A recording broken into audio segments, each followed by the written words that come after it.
alaikum fratelli e sorelle, rieccoci qua. Spero come sempre che siete tutti bene, inshallah. Io sto molto bene, alhamdulillah. Oggi ero così in giro per YouTube, ho visto un video molto interessante. Io sono sicura che c'è tanta gente che vuole sapere il perché il profeta sallallahu alaihi wasallam ha sposato una bambina di 9 anni, Aisha. Guardiamo insieme.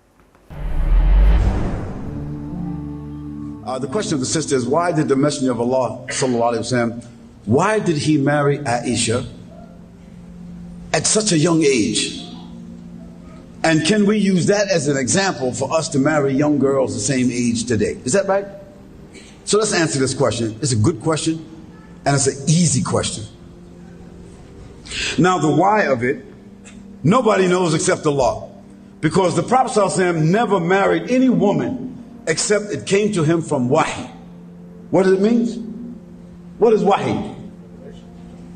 The Prophet ﷺ never went around looking at women and select this one or select that one or say, yo, check this out. Tell that girl I like to marry him or marry her. No. No, Allah subhanahu wa ta'ala mentioned in the Quran, the Messenger of Allah ﷺ never spoke anything from himself. But whatsoever he heard from wahi, this is what he did. Now we know that the Prophet is a man like everybody else, but Allah subdued his nafs.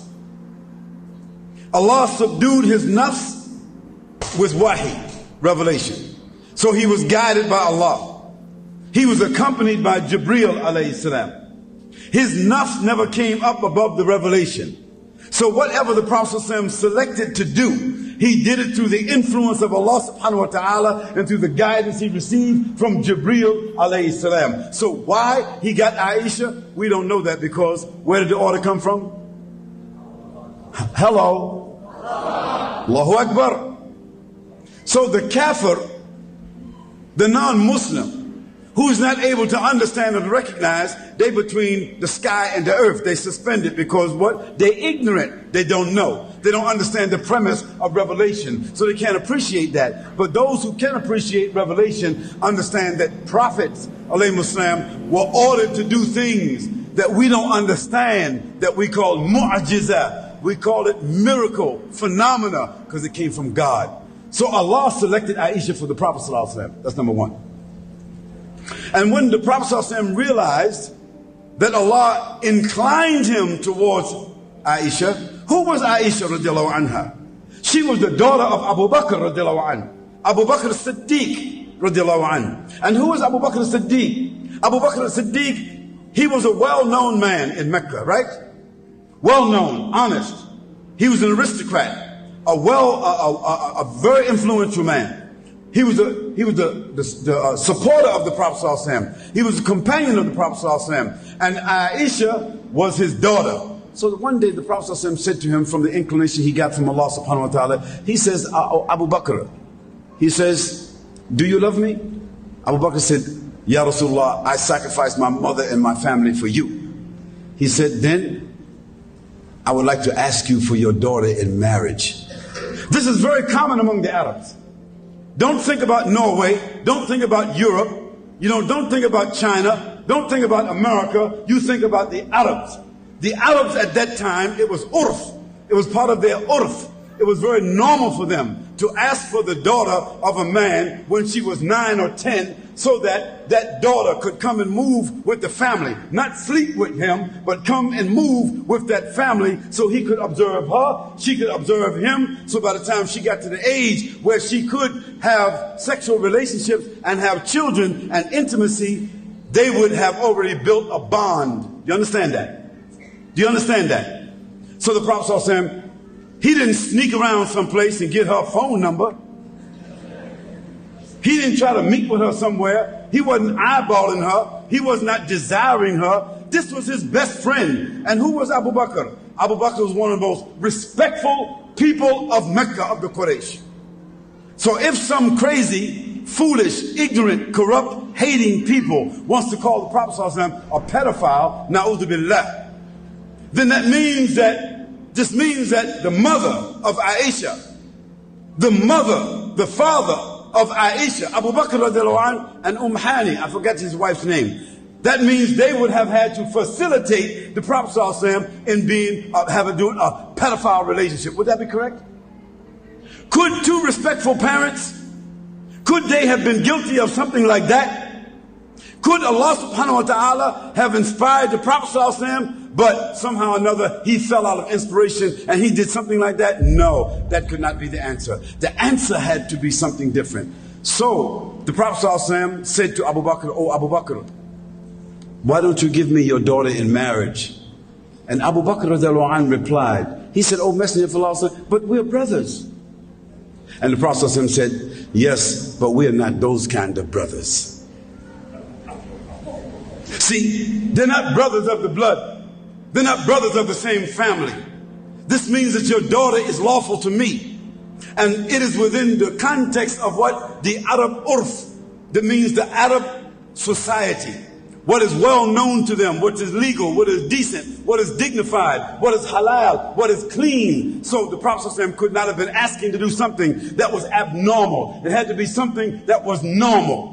Now let us look at the fruit that came from the tree so we can understand it. Who was Aisha radiallahu anha? She's the woman that memorized the Quran. When the Quran was revealed, when the last ayats of the Quran, the last 6,636 ayats were revealed, 3 months later, Aisha had memorized the whole Quran. Think about that. Secondly, let's look at Aisha radiallahu anha.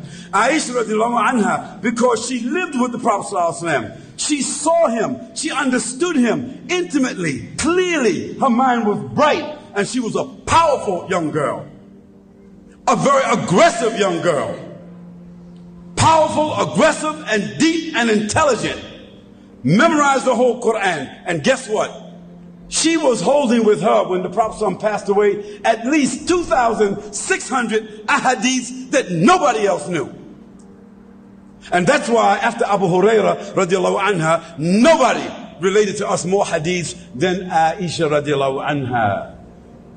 So when you look at the product, when a girl is raped, when a girl is molested, when a girl has been involved in some pedophile type relationship, she becomes dysfunctional. She becomes, something different. She doesn't know herself. She becomes guilty. She becomes dirty. She becomes dysfunctional. And you see the result of it throughout her life. Is that correct or not?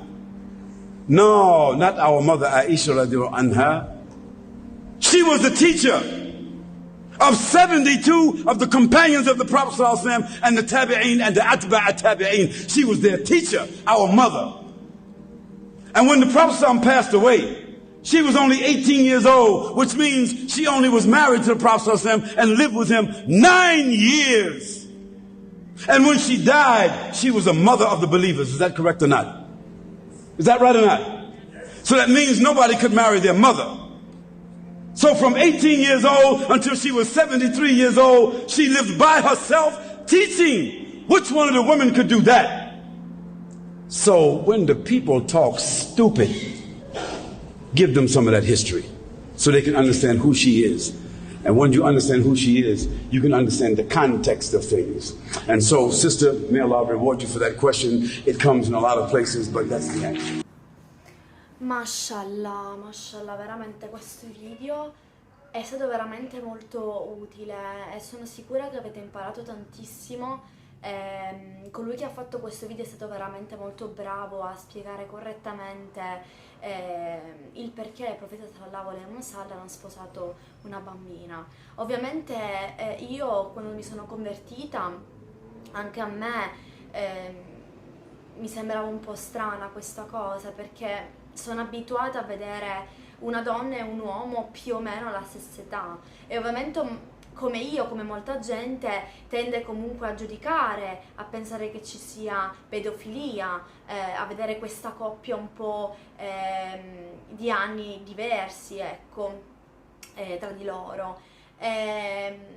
Ovviamente in questa epoca in cui noi ci troviamo è un po' difficile capire questo contesto, perché è una cosa che prima, tantissimi anni fa, era una cosa normale, appunto come ha detto il nostro fratello nel video, era una cosa assolutamente normale, ma soprattutto perché questo dà modo in cui questa bambina cresce bene con un uomo senza già fare subito haram, perché come adesso noi ci troviamo in questa epoca, già una ragazza di 14 anni ha già avuto rapporti intimi con altri ragazzini o con persone più grandi, quindi forse questa cosa appunto aiuta a una bambina, a una ragazzina a non andare nella strada dell'haram. Sposandosi in questo modo riesce prima di tutto a crescere velocemente, essendo con un uomo maturo che ti insegna bene, diciamo, la vita in sé, perché già è un uomo maturo, e secondo, essendo comunque già sposata, non è haram, puoi fare qualsiasi cosa anche di intimità senza che comunque tu un giorno sarai giudicata da Allah. Quindi è un po' complicata come cosa per chi è cristiana e per chi sta appena entrando nell'Islam. Ovviamente ci vuole un po' di tempo per capire. All'inizio anch'io ero un po' dubbiosa su questa cosa, un po' scettica, perché persone di un'età completamente diversa, come per esempio togliersi proprio 20, 30, 10 anni di distanza una con l'altra. Però se dobbiamo dire la realtà, ci sono molte bambine che già tra i 12, 11 anni, 13 anni già sono incinte, rimangono incinte, e comunque già a quell'età ti arriva il desiderio di intimità sessuale. È importante che si insegni ai bambini di sposarsi il prima possibile in modo di poter fare cose haram. Ovviamente nel contesto del professore Sallallahu Alaihi Wasallam con la bambina di 9 anni è un po' diverso, perché come ha spiegato il fratello, però questa è una cosa in più che volevo appunto dire, una mia opinione. Quindi cerchiamo di sposarci il prima possibile, cerchiamo di fare meno haram possibile, perché ovviamente siamo giovani, abbiamo i nostri bisogni sessuali e cose, quindi cerchiamo anche di dire ai nostri figli di sposarsi il prima possibile, è una cosa molto importante, appunto anche perché è un grandissimo beneficio sposarsi, è veramente una bellissima cosa. Quindi io spero che comunque avete imparato qualcosa con questo video, spero di vederci presto, inshallah. Assalamu alaikum!